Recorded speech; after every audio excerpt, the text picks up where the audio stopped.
Hoje nós vamos conversar um pouco sobre dois gigantes que se levantam, analisando aqui essa narrativa. O gigante do pessimismo e o gigante da baixa estima, ou da autoestima baixa, como dizem, né? E qual é a cura para isso? Então hoje nós vamos ler 1 Samuel, capítulo 17, versículo 28 e 40. Abra, ligue sua Bíblia, acompanhe a leitura. Capítulo 17, versículo 28 ao 40.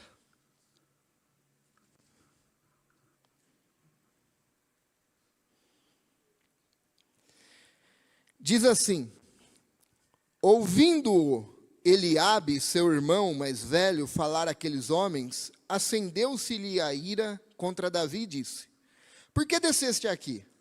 E a quem deixaste aquelas poucas ovelhas no deserto? Bem conheço a tua presunção e a tua maldade. Desceste apenas para ver a peleja. Respondeu Davi: que fiz eu agora? Fiz somente uma pergunta. Desviou-se dele para outro e falou a mesma coisa. E o povo lhe tornou a responder como dantes. Ouvidas as palavras que Davi falara, anunciaram-nas a Saul e o mandou chamar. Davi disse a Saul: não desfaleça o coração de ninguém por causa dele. Teu servo aqui irá pelejar contra o filisteu. Porém, Saul disse a Davi: contra o filisteu não poderás ir para pelejar com ele, pois tu és ainda moço e ele guerreiro desde a sua mocidade. Respondeu Davi a Saul: teu servo apacentava as ovelhas de seu pai, quando veio um leão ou um urso e tomou um cordeiro do rebanho. Eu saí após ele e o feri. E livrei o cordeiro da sua boca, levantando-se ele contra mim, agarrei-o pela barba, e o feri e também o matei. O teu servo matou tanto o leão como o urso. Este incircunciso filisteu será como um deles, porquanto afrontou os exércitos do Deus vivo. Disse mais Davi: o Senhor me livrou das garras do leão e das garras do urso. Ele também me livrará das mãos deste filisteu. Então disse Saul a Davi: vai-te, e o Senhor seja contigo. Saul vestiu a Davi da sua armadura e lhe pôs sobre a cabeça um capacete de bronze e o vestiu de uma couraça. Davi cingiu a espada sobre a armadura e experimentou andar, pois jamais a havia usado. Então disse Davi a Saul: não posso andar com isso, pois nunca o usei. E Davi tirou aquilo de sobre si, tomou o seu cajado na mão e escolheu para si 5 pedras lisas do ribeiro e a pôs no alforje de pastor, que trazia, a saber, no surrão, e lançando mão da sua funda, foi-se chegando ao filisteu. Amém e amém. Vamos orar? Pai, em nome de Jesus, fala conosco nessa noite. Precisamos, Senhor, ouvir Tua voz, essa voz que nos encoraja, que nos dá força para seguirmos, que nos ensina, que nos orienta a Tua direção. Tem misericórdia de nós nessa noite, Senhor.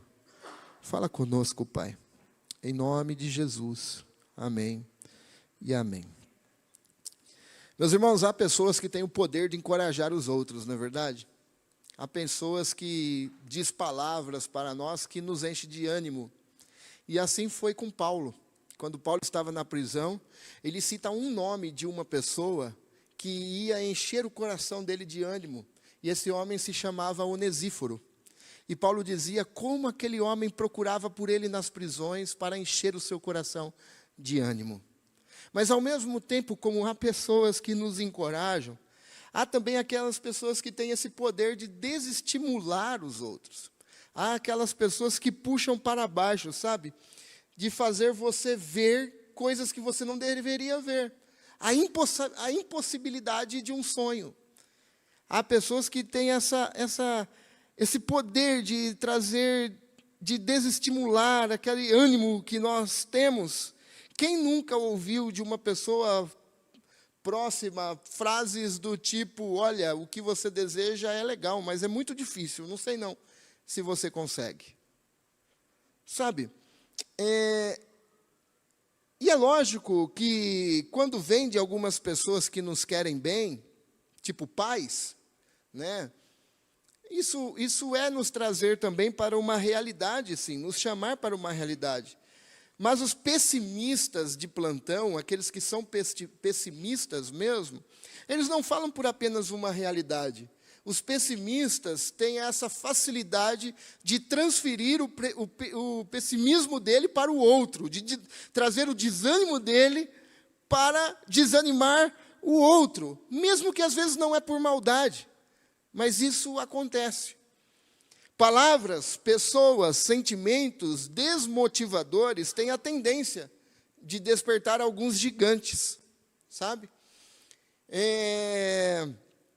Semana passada, nós encerramos a reflexão aqui de que Davi, ouvindo o que receberia o homem que derrotasse Golias, ele enxergou então por detrás daquele Golias, daquele gigante, uma oportunidade de casar com a filha do rei, uma oportunidade de receber as riquezas do rei, uma oportunidade de deixar a casa do seu pai isenta de qualquer imposto. E agora Davi, a partir do momento que a gente leu aqui, desse texto que nós lemos, ele está à véspera de uma luta, ele está se preparando para a luta. Mas até mesmo antes dele enfrentar o gigante Golias, ele precisa também vencer alguns desafios que iria aparecer para ele, que é o que nós lemos aqui, desafios externos e desafios até mesmo internos dentro dele. Então nós vamos pensar um pouco sobre isso aqui nessa noite, e a primeira coisa que eu quero meditar com os irmãos aqui, destacar, como é difícil lidar com o pessimismo que nós temos e com os pessimistas. Como é difícil isso? Porque se palavras ou sentimentos vêm ao nosso coração, tem o poder também de nos paralisar. 1 Samuel, que nós lemos aqui, capítulo 17, versículo 33, porém Saul disse a Davi contra o filisteu: não poderás ir para pelejar com ele, pois tu és ainda moço, e ele é guerreiro desde a sua mocidade. O pessimismo pode ser interno, ser provocado por históricos passados, por criação passada. Sexta-feira nós assistimos um filme aqui, filme baseado na vida real de um cantor gospel americano, onde o pai dizia a ele que o sonho dele de ser cantor e de ser músico impedia ele de viver a realidade do mundo, e a realidade do mundo não é aquilo. Porém, o pai passava para ele o pessimismo que ele mesmo tinha, porque ele desejava ser um jogador de beisebol e não conseguiu ser. E porque ele não conseguiu ser, ele reproduzia isso no filho. Então o pessimismo pode ser causado também, reproduzido por palavras, por pessoas próximas, pode vir também de forma externa. E é o que está acontecendo aqui nessa narrativa bíblica. E é engraçado como as pessoas são tendenciosas a transferirem o pessimismo delas para os outros. As pessoas são tendenciosas a isso. Saul e seus soldados ficaram com medo. E até então achavam que aquele gigante Golias era invencível, que ninguém poderia vencer aquele gigante. Tanto é que nós vimos aqui, 40 dias aquele homem afrontava, humilhava o exército de Israel e de Deus. E ninguém via a possibilidade de vencer aquele gigante. Então Saul e seus soldados estavam com medo. Os pessimistas olham para a vida com as lentes embaçadas. Não conseguem enxergar possibilidades. Não conseguem ver o que pode acontecer, o que pode ser realizado. Eles perdem a vida por medo de viver. Davi se propõe a guerrear com esse gigante, e ao invés de Saul dar graças a Deus que apareceu um camarada com coragem, com fé, determinado a lutar, não. Saul fala para ele assim: rapaz, não vai dar certo isso não, você é moço. E ele é guerreiro desde a sua mocidade. Mas perceba que é um pessimista covarde tentando reproduzir em outro. Só porque ele não tinha coragem, ele se escondia, batia os joelhos de medo. Ele também queria reproduzir isso no corajoso. Não podemos ser dirigidos pelo pessimismo. Nosso e nem dos outros. Isso me faz lembrar de uma passagem. Quando Moisés enviou os 12 espias para verem a terra prometida, lembra? A terra foi prometida por Deus, era uma promessa de Deus. Deus daria aquela terra a eles, porque Deus havia prometido isso. E aí eles estão na divisa da terra, e Moisés envia os 12 espias para olhar a terra. Diz lá em Números, capítulo 13, versículo 27 ao 33, diz assim: relataram a Moisés e disseram: fomos à terra a que nos enviaste, verdadeiramente ela mana leite e mel. Como Deus falou, isso acontece. Mas parece que é um colapso de memória, que eles também se esqueceram. Eles lembraram de era como Deus falou, mas se esqueceram que era uma promessa de Deus. De verdade, ela mana leite e mel, este é o fruto dela. O povo, porém, que habita nessa terra é poderoso. E há cidades muito grandes e fortificadas. Também vimos ali os filhos de Anak, os amalequitas, habitam na terra do Neguebe, os heteus, os jebuseus, os amorreus, habitam na montanha, os cananeus habitam ao pé do mar e pela ribeira do Jordão. Então, Calebe fez calar o povo perante Moisés. Calebe falou: rapaz, esses pessimistas aqui vai contaminar todo mundo. Calebe falou assim: então fez calar o povo perante Moisés e disse: eia, subamos e possuamos a terra, porque certamente, com certeza, nós vamos prevalecer sobre ela. Deus prometeu isso para nós. Vamos embora. Pé na areia. Vamos. Porém, olha, de novo, eles vão reproduzir isso. Porém, os homens que com ele tinham subido disseram: não poderemos subir contra aquele povo, porque é mais forte do que nós. E diante dos filhos de Israel, infamaram então a terra que havia espiado, dizendo: a terra pelo meio do qual nós passamos a espiar é terra que devora os seus moradores. Começou a tacar medo no povo. Vamos ficar quietinho aqui, entre nós aqui mesmo, sabe? Devora os seus moradores. E todo o povo que vimos lá são homens de grande estatura. Também vimos ali gigantes. Os filhos de Anak são descendentes de gigantes. Perceba agora. E éramos aos nossos próprios olhos. Éramos aos nossos próprios olhos como gafanhotos.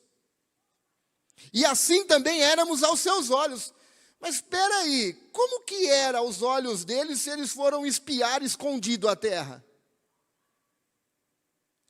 Eles fizeram uma leitura de si e do povo e eles se olharam pequeno. E porque eles se olharam pequeno, eles imaginaram que eles também se olharam grandes. Então melhor a gente não ir, mesmo sendo promessa de Deus.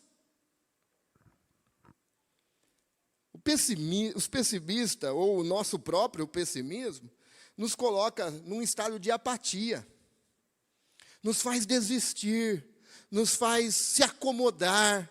Aqui está confortável, vamos ficar nós aqui mesmo, para quem entrar na terra? Está tendo maná? Vamos ficar aqui mesmo. Não, irmão, Deus prometeu algo, vamos embora, é promessa de Deus. Deus prometeu que o reino ia expandir, vamos trabalhar para esse reino expandir, é promessa de Deus. Deus tem promessa conosco, vamos embora. Não podemos deixar os pessimistas trazer apatia ao nosso coração e nós nos curvarmos a eles também. O pessimismo nos faz enxergar como não somos e faz a gente transferir isso no outro. Não era isso que esse povo espia estava fazendo? Olha, aos nossos próprios olhos nós somos como gafanhotos. pronto, toda a nação de Israel começou também a se enxergar pequeno. Por isso, irmãos, diante dessa narrativa bíblica, Davi sabia quem era Deus. O gigante está lá afrontando o povo, mas olha, o Senhor dos exércitos é a este a quem esse gigante tem afrontado. O que a Bíblia nos ensina, nós precisamos manter os nossos olhos sempre em Deus, que é maior do que nós mesmos. Como nós temos visto aqui nesse mês, não somos nós que somos os vencedores. Não somos nós que nos garantimos a nossa vitória. Não. A verdade é que nós precisamos de um Salvador, e é Cristo Jesus. E os nossos olhos precisamos estar voltados para esse Deus que é maior do que os nossos problemas e maior do que nós. Precisamos olhar para as promessas de Deus e para o Deus da promessa. E o segundo gigante que quero destacar aqui é muito atual nos nossos tempos, sabe? Muito atual mesmo. A baixa autoestima. Como isso está atual? Isso poderia ter atingido Davi. Perceba a fala do irmão e de Saul. Primeira fala do irmão, diz assim no versículo 28. Ouvindo Eliabe, seu irmão mais velho, falar aqueles homens, acendeu-se-lhe a ira contra Davi e disse: por que desceste aqui? Aí ele diz assim: a quem deixaste aquelas poucas ovelhas no deserto? Seu pastorzinho medíocre. A quem você deixou aquela pouca ovelha no deserto? A intenção evidente de Eliabe era humilhar Davi. Que ele não passava de um insignificante pastor de poucas ovelhas. Quem é você? O que você está querendo aqui? Você é um pastorzinho assim que, olha, dá para contar nos dedos das suas ovelhas, rapaz. Depende para quem fala isso, a pessoa fala assim, é verdade mesmo. Sou mesmo. Ah, mas você não consegue. Não consigo mesmo. Se essas palavras dessem ao coração de Davi, ele teria recuado também. Você já pensou se Davi ouve essas palavras e acredita nelas? Se ele, num colapso ali de momento, ele diz, é verdade mesmo, quem sou eu? Um pastorzinho de nada. Quem sou eu para lutar contra esse gigante? Irmãos, por que digo isso? Porque muitas vezes agimos assim, sabe? Nossos sentimentos, nossas emoções dizem para nós, muitas vezes, rapaz, você não vai conseguir isso não. E a gente acredita nisso. E nós nos esquecemos do quê? Que eu consigo? Não, nós nos esquecemos do Deus que está conosco. Nós nos esquecemos do Jesus Cristo que morreu na cruz do Calvário por nós. Ou até mesmo o inimigo da nossa alma lança dardos dizendo para nós, quem somos nós? Quem é você, rapaz? Quem é você? Diz a história, Martinho Lutero. Martinho Lutero ele sentia pecado porque ele não apagava a vela no horário que o padre determinou. E aí ele ia se castigar porque ele não apagou a vela no horário querendo perdão. Uma coisinha de nada para ele era. E aí até que então ele tem um contato com o livro de Romanos, onde ele fala sobre a justificação, o perdão, a adoção. E aí ele tem esse encontro com o evangelho libertador, que liberta de toda a culpa. Que Paulo também enfrentou isso. Quem é você, Paulo? Perseguidor da igreja? Quem é você? Mas diz a história que uma certa feita o inimigo começou a acusar, enquanto Martinho Lutero estava trabalhando no turno, E ele levanta numa madrugada, e aí o inimigo começa a acusar na mente dele: quem é você, Martinho? E aí o inimigo começou a expor os pecados de Martinho Lutero. E no final ele diz: você esqueceu de uma coisa. Você esqueceu de colocar o que diz em Romanos, que nenhuma condenação há para aqueles que estão em Cristo Jesus. Quantas vezes o inimigo lança em nossa mente: quem é você? E as pessoas, em vez de recorrer para o Evangelho, cedem à voz do tentador. Aliás, ele é muito bom nisso, porque ele, até Jesus Cristo, ele quis tentar dessa maneira. Lembra da tentação de Jesus logo após o batismo, quando Jesus está no deserto? O inimigo da nossa alma tentou confundir Jesus na sua própria identidade e no seu propósito de vinda. Olha, se tu és filho de Deus mesmo, olha, eu te dou tudo isso aqui, se você se prostrar diante de mim.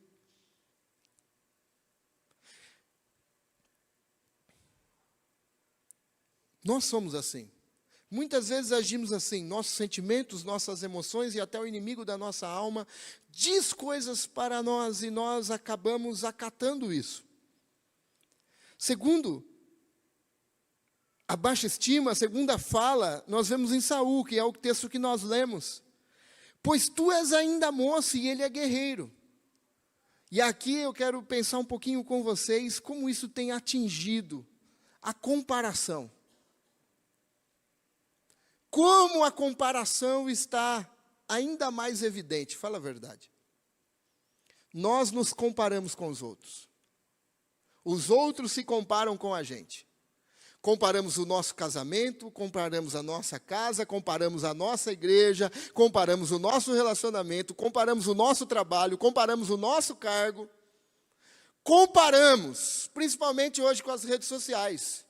Você olha no Instagram, você fala: nossa, isso que é vida.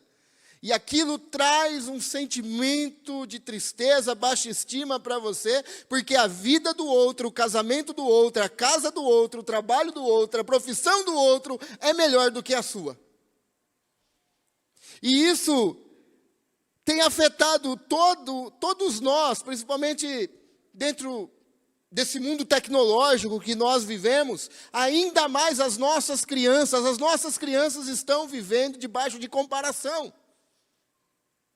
Aliás, nós pais, muitas vezes comparamos os nossos filhos e dizemos a ele: olha lá, você não está vendo aquele menino é melhor que você. E nós estamos reproduzindo baixa estima nos nossos filhos. Os nossos jovens estão vivendo sob pressão da sociedade. Olha, o que você vai ser? Não, isso daí não dá sucesso, isso daí não dá dinheiro, para com isso. E aí cresce nesse mundo de comparação, cercado de Facebook, Instagram, pais, família, concorrente, profissão, trabalho e todas essas coisas. E isso tem gerado nas pessoas baixa estima. Saul disse: rapaz, você é moço. E ele é guerreiro, compara entre você e ele. Se Davi desse ouvido a isso.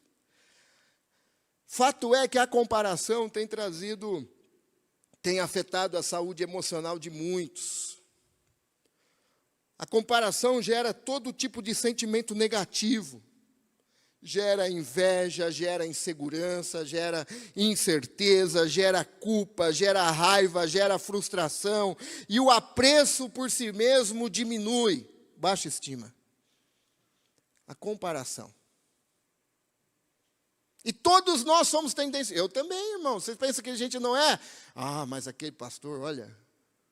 Aliás, eu tenho um amigo que fala assim: rapaz, nós somos o pastor que não deram certo, porque os outros são pastores de sucesso. É. E aí, se isso desce para o coração, você fala: rapaz, é verdade mesmo. É? Porque hoje nós vivemos num mundo de comparação. Mas isso tem afetado a vida emocional e espiritual das pessoas. Por que fulano é mais abençoado do que eu?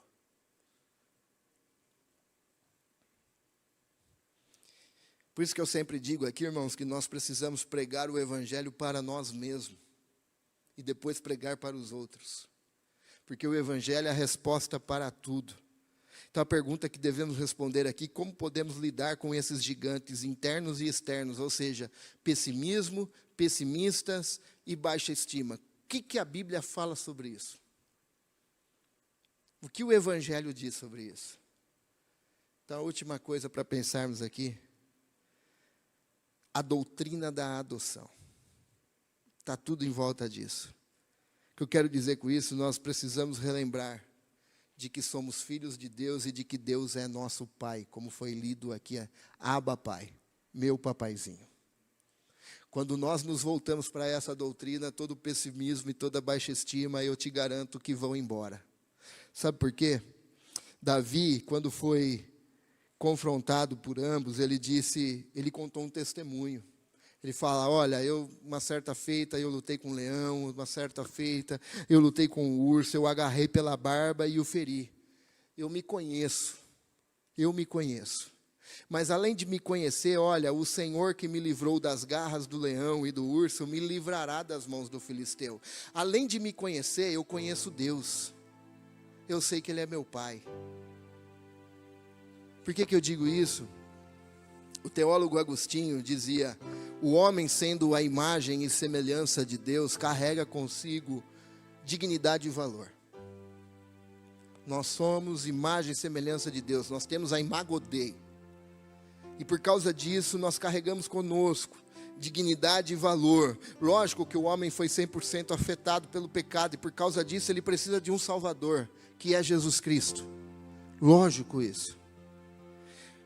Breve então, como ele necessita conhecer a si mesmo, por isso, automaticamente conhecendo a si mesmo, ele precisa conhecer Deus. Isso ele vai ser levado a conhecer Deus. Dentro da teologia é conhecido isso como duplo conhecimento, conhecendo a si mesmo e conhecendo a Deus. Então, o que eu quero dizer é que não existe autoestima real e verdadeira sem um conhecimento de si mesmo e principalmente sem um conhecimento de Deus. Conhecer a Deus implica em nos conhecermos também. Conhecer a nossa fragilidade, conhecer as nossas limitações, conhecendo a nossa pecaminosidade, conhecendo a nossa carência de Deus. Conhecer a Deus implica em me conhecer, e nos conhecendo, nós veremos a nossa condição que nos constrange a buscar Deus. Olha, eu me conheço, mas também conheço Deus. E eu sei que eu preciso de Deus. A luz divina ilumina a alma humana. Você lembra quando aconteceu com aquela mulher de baixa estima que Jesus encontrou no poço? Aquela mulher sofria de baixa estima. Aquela mulher que roubava marido dos outros. Sim, é verdade, e aquele que você tem agora não é teu. Jesus disse a ela. A presença de Jesus lançou luz sobre a alma dela, lançou luz sobre a história dela, desenvolveu nela dignidade e valor de volta. Ninguém, absolutamente ninguém, irmãos, é capaz de desenvolver um conhecimento adequado de si mesmo, reconhecer o seu próprio valor, a menos que ele se volta para Deus, busque conhecer a Deus, experimentando dessa graça libertadora de Deus, e participe dessa nova criação para que Deus nos chamou. Ninguém pode ter uma autoestima real e verdadeira se não se voltar para Deus. A doutrina da adoção é esse princípio bíblico, dos mais poderosos, dessa afirmação de que nós temos valor. Sabe por que nós temos valor? Porque nós somos filhos amados de Deus. Filhos amados de Deus. Sabe, as pessoas falam assim, você precisa se conhecer. E você se conhecendo, pronto, os seus problemas são solucionados. Então busque uma introspecção dentro de você. Ou então existem algumas técnicas psicológicas, psicanalistas, Ou então uma afirmação de autoajuda. Determine. Você vai ver como vai dar uma resolvida na sua baixa estima, sabe? O pessimismo vai embora, a baixa estima vai embora.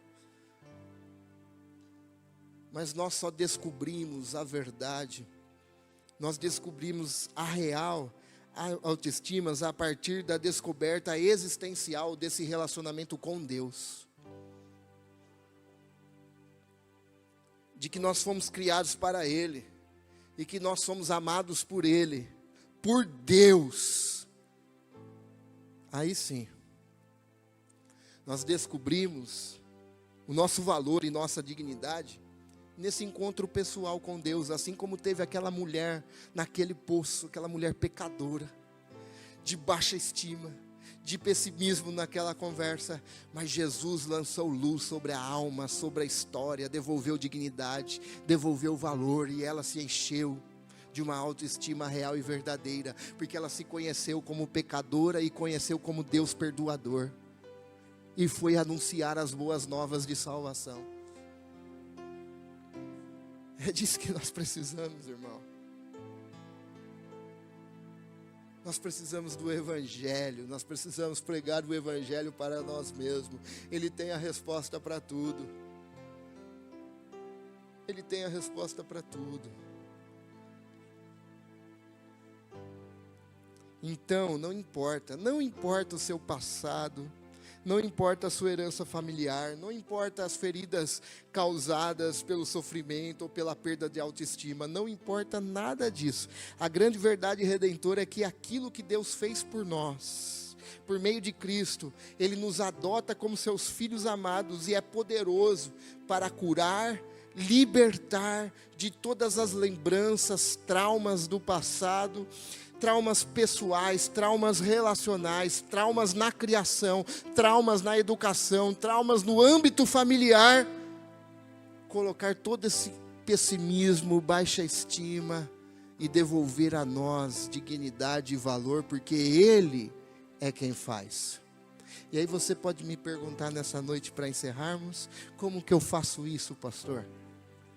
Você online, você presente, olha, eu sofro de pessimismo, eu sofro de baixa estima, e agora você disse que eu tenho valor, mas eu não enxergo. Como que eu faço isso?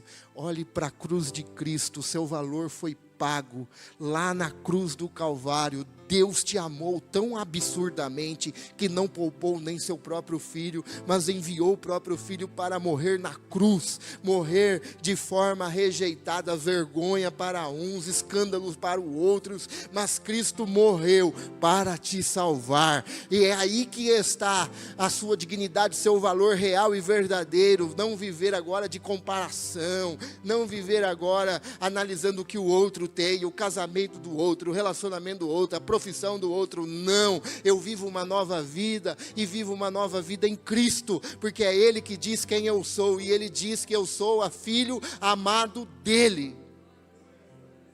É Ele. O que eu preciso fazer, pastor? Você precisa entregar sua vida a Jesus. E eu não estou falando que é pessoa que entrou pela primeira vez, ou segunda vez, terceira vez. Talvez você entrou há anos aqui dentro, frequenta, faz parte do membro da igreja, mas não se sente amado, não se sente essa autoestima real e verdadeira. Não é com tratamento psicológico, não é com introspecção interna, não é com psicanálise, não, é cruz, é evangelho. É isso que as pessoas precisam, de Jesus. Jesus. Então, em nome de Jesus, o que você precisa fazer é se render aos pés de Cristo Jesus. Se render aos pés de Cristo. Meu convite para você essa noite é isso. Assim como todo domingo à noite, entregar a vida a Jesus, porque Ele é a resposta para tudo. Eu estava vindo no caminho hoje e estava pensando, nós estávamos juntos, mas não falei, eu estava pensando vindo no caminho, pensando no sermão, analisando o sermão, e pensei comigo assim: vou encerrar o sermão do mesmo jeito que eu termino. Sabe? Estava pensando isso. Aí veio um pensamento: nossa, mas do mesmo jeito. E aí até pensei: se a gente der uma... vai. Receita para tudo é Cristo, irmão. É Jesus. E eu não vou me cansar de falar a mesma coisa. Entregue sua vida a Jesus. Em nome de Jesus. Feche seus olhos, eu quero orar por você.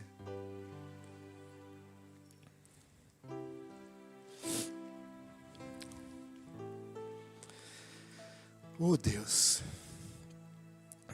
em nome de Jesus. As pessoas estão sofrendo, Senhor. Estão sofrendo porque não conseguem ver o que o Senhor fez por ela. As pessoas estão sofrendo de pessimismo, de baixa estima, porque ainda não foram adotados, ó Deus, não sabem o que é isso, ser adotados por Ti, ser herdeiros e cordeiros com Cristo. E é aí, Senhor, que está a satisfação do homem, saber que nós somos amados, Deus. Não porque merecemos, não porque somos melhores, nada disso. Mas apesar de não sermos isso, o Senhor nos ama. Tudo converge em Ti, ó Deus. Nada em nós. Tudo aponta para Ti, ó Deus. Nada em nós. O Senhor é a resposta, Pai. Ó Deus, em nome de Jesus. Ensina-me a pregar o Evangelho para mim mesmo, a ouvir esse Evangelho que tem a resposta para tudo. Deus, aqui nessa noite, tem pessoas, eu sei que tem,